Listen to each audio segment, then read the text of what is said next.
You'd think being incredibly smart makes you immune to getting stuck in life.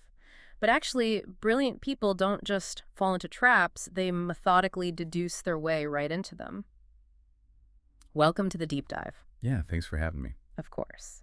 So today we are synthesizing notes on a really fascinating cognitive framework from author Naveen Sinha. It's called the Ask technique.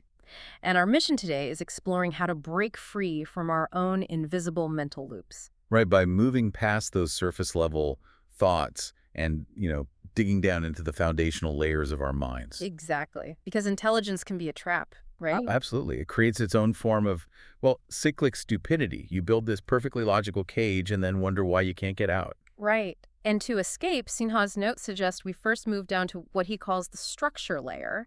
But what does asking actually look like here? Because it isn't just asking, why am I so frustrated? No, not at all.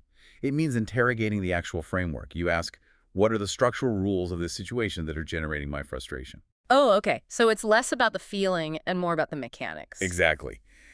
Doing this pulls you out of the drama.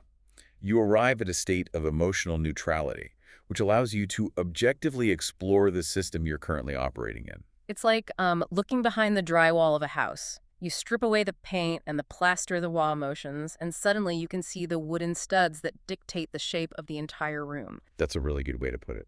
But wait, here's where I see a trap. Yeah. Once we find those studs, it's really tempting to just rearrange a few things, come up with a clever workaround, and think, great, this is good enough. And then we just stop the technique. Yes, and that is exactly how we remain stuck in that cyclic stupidity. I mean, you rearrange the furniture, but you are still trapped inside the exact same house. Right, yeah. If we want to truly break free, we can't stop at the structure layer. We have to push deeper. We must transition to the representation layer. Okay, I'm going to push back here because I'm losing the thread a bit. If I push past the structure and just spontaneously drop into this representation layer, what does that actually mean? What? Like, doesn't reframing my representation just mean I'm making up a new excuse to ignore the problem? How is that different from just being in denial? It's not denial. It's recognizing the physical limits of human perception. Huh. You aren't just reframing your perspective anymore. You realize that the framework you were looking at might not be objective reality at all. Oh, wow. Yeah, seeing how it captures this perfectly in the notes. Could you actually read his exact words on this? Because it completely changes the paradigm. Absolutely. The representation layer presents two contrasting insights. We realize that we do need a representation to function with the reality. Right. Our cognitive abilities, our perception, our sensory capabilities are so limited that we can only take in and process so much of the reality. Yeah, that makes sense. Hence, we will never know the reality as it is. We can only engage with a simplified representation of the reality. Representation is absolutely necessary to function in the world.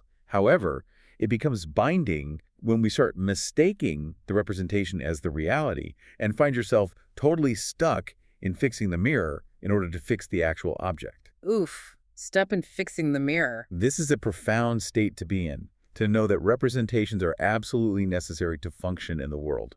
A-N-D. To know that whatever we are engaging with is just a representation. Right, exactly. So if what we are engaging with is not working for us, you can easily switch to discovering representation that will work for you. Wow. Okay, so unpacking that, if a situation isn't working for me, I shouldn't waste energy trying to fix the mirror. I should just realize the frame itself isn't reality and swap it out entirely. Yes. You got it. Like, say I'm playing a video game, right? And the level is literally impossible. Instead of exhausting myself trying to win an unwinnable game, I should step back, realize I'm just holding a piece of plastic, and just turn the console off or play a different game entirely. That is a brilliant analogy. Think about like a rigid definition of career success that's making you miserable, or a toxic dynamic in a relationship.